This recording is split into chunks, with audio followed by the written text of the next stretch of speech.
Hello, everyone. You're listening to Lighting the Way Ministries with Sister Mary. We are reading through the Bible, and we are in Deuteronomy chapter 21. Our topic is giving everything, and this comes from Luke chapter 5, verse 9. For he and all who were with him were astonished at the catch of fish which they had taken. Jesus taught about seed sowing and the importance of planting in good soil. And this is talked about in Mark chapter 4, verses 1 through 20.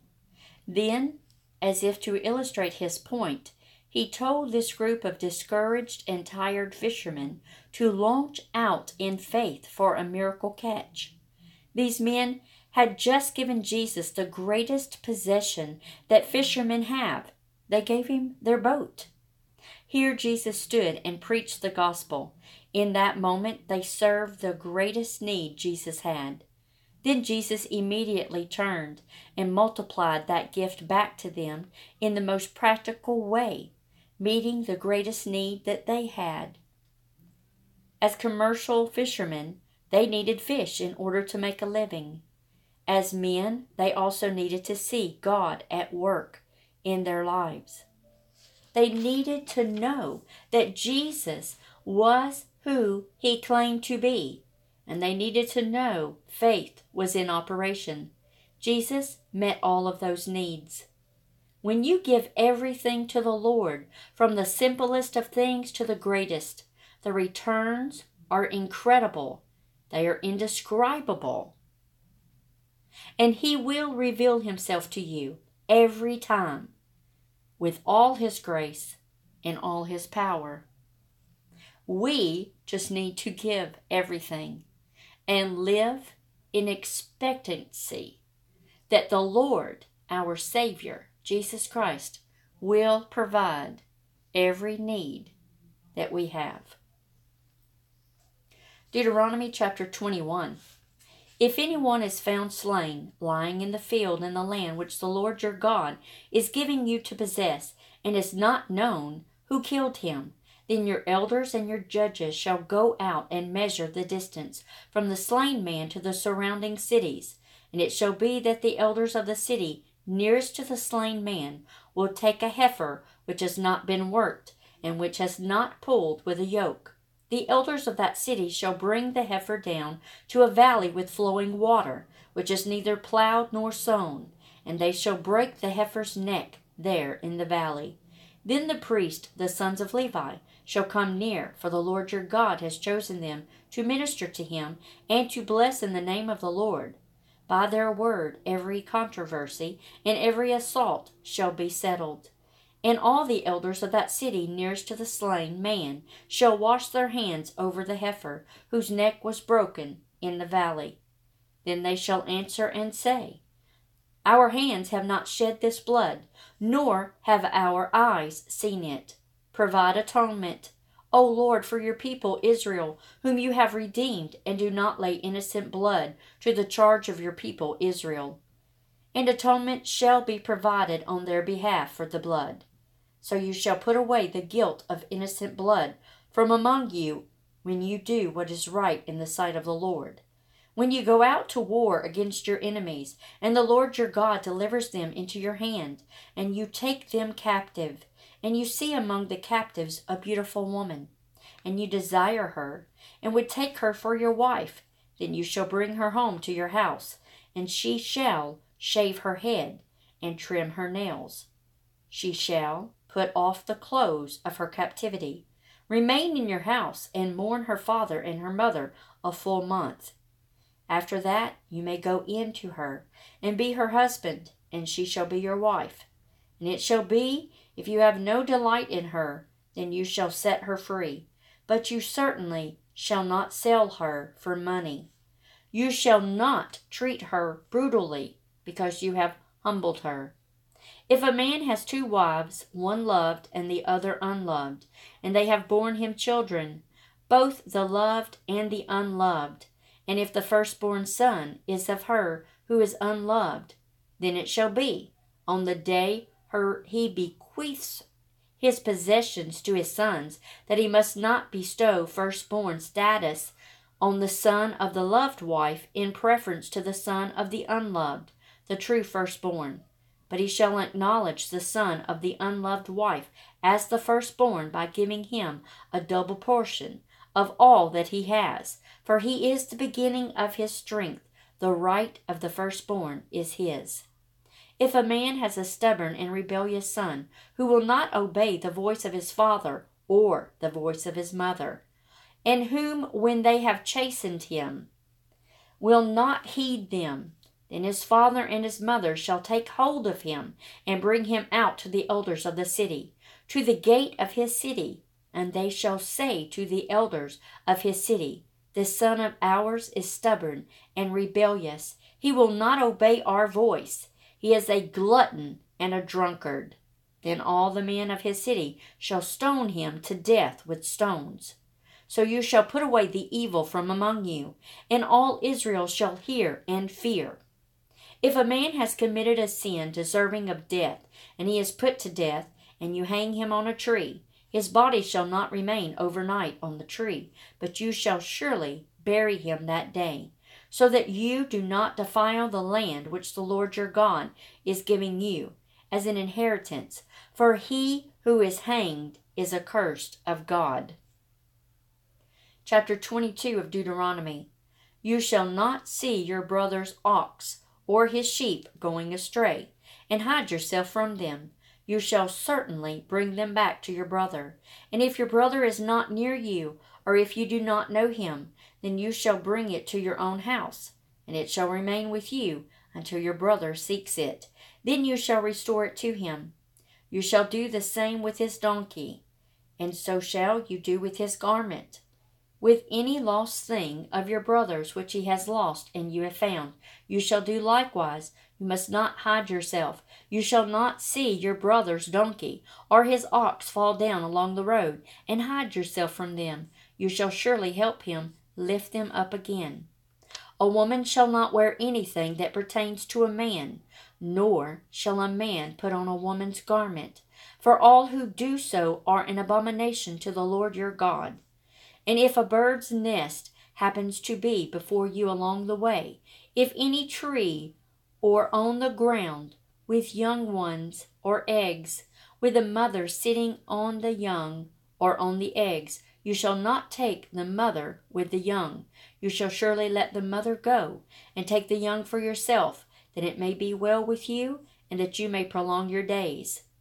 When you build a new house, then you shall make a parapet for your roof, that you may not bring guilt of bloodshed on your household if anyone falls from it. You shall not sow from your vineyard with different kinds of seed, lest the yield of the seed which you have sown and the fruit of your vineyard be defiled. You shall not plow with an ox and a donkey together. You shall not wear a garment of different sorts, such as wool and linen mixed together. You shall make tassels on the four corners of the clothing with which you cover yourself. If any man takes a wife and goes into her, and detests her, and charges her with shameful conduct, and brings a bad name on her, and says, I took this woman, and when I came to her I found that she was not a virgin, then the father and the mother of the young woman shall take and bring out the evidence of the young woman's virginity to the elders of the city at the gate. And the young woman's father shall say to the elders, I gave my daughter to this man as wife, and he has detested her. Now he has charged her with shameful conduct, saying, I found your daughter was not a virgin. And yet these are the evidence of my daughter's virginity. And they shall spread the cloth before the elders of the city. And then the elders of that city shall take that man and punish him. And they shall fine him 100 shekels of silver, and give them to the father of the young woman, because he has brought a bad name on a virgin of Israel. And she shall be his wife. He cannot divorce her all his days. But if the thing is true, and evidences of virginity are not found for the young woman, then they shall bring out the young woman to the door of her father's house, and the men of her city shall stone her to death with stones, because she has done a disgraceful thing in Israel. to play the harlot in her father's house. So you shall put away the evil from among you. If a man is found lying with a woman married to a husband, then both of them shall die. A man that lay with the woman, and the woman, so you shall put away the evil from Israel. If a young woman who is a virgin is betrothed to a husband, and a man finds her in the city and lies with her, then you shall bring them both out of the gate of the city, and you shall stone them to death with stones. The young woman because she did not cry out in the city, and the man because he humbled his neighbor's wife. So you shall put away the evil from among you. But if a man finds a betrothed young woman in the countryside, and the man forces her and lies with her, then only the man who lay with her shall die. But you shall do nothing to the young woman. There is in the young woman no sin deserving of death. For just as when a man rises against his neighbor and kills him, even so is this matter. For he found her in the countryside. And the betrothed young woman cried out, but there was no one to save her. If a man finds a young woman who is a virgin, who is not betrothed, and he seizes her, and lies with her, and they are found out, then the man who lay with her shall give to the young woman's father 50 shekels of silver, and she shall be his wife, because he has humbled her. He shall not be permitted to divorce her all his days. And man shall not take his father's wife, nor uncover his father's bed. Psalm chapter 38, verses 9 through 22. Lord, all my desire is before you, and my sighing is not hidden from you. My heart pants, my strength fails me. And as far as the light of my eyes, it also has gone from me. My loved ones and my friends stand aloof from my plague, and my relatives stand afar off. Those also who seek my life lay snares for me. Those who seek my hurt speak of destruction and plan deception all the day long. But I, like a deaf man, do not hear, and I am like a mute who does not open his mouth. Thus I am like a man who does not hear, and in whose mouth is no response. For in you, O Lord, I hope. You will hear, O Lord my God. For I said, hear me, lest they rejoice over me, lest when my foot slips they exalt themselves against me. For I am ready to fall, and my sorrow is continually before me. For I will declare my iniquity. I will be in anguish over my sin. But my enemies are vigorous, and they are strong, and those who hate me wrongfully have multiplied. Those also who render evil for good, they are my adversaries, because I follow what is good. Do not forsake me, O Lord. O my God, be not far from me. Make haste to help me, O Lord, my salvation. Proverbs chapter 12, verse 26 through 28. The righteous should choose his friends carefully, for the way of the wicked leads them astray. The lazy man does not roast what he took in hunting, but diligence is man's precious possession. In the way of righteousness is life, and in its pathway there is no death. Luke chapter 5, verses 1 through 16.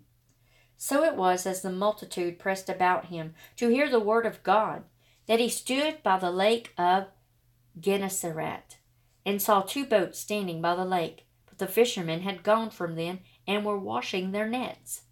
Then he got into one of the boats, which was Simon's, and asked him to put out a little from the land.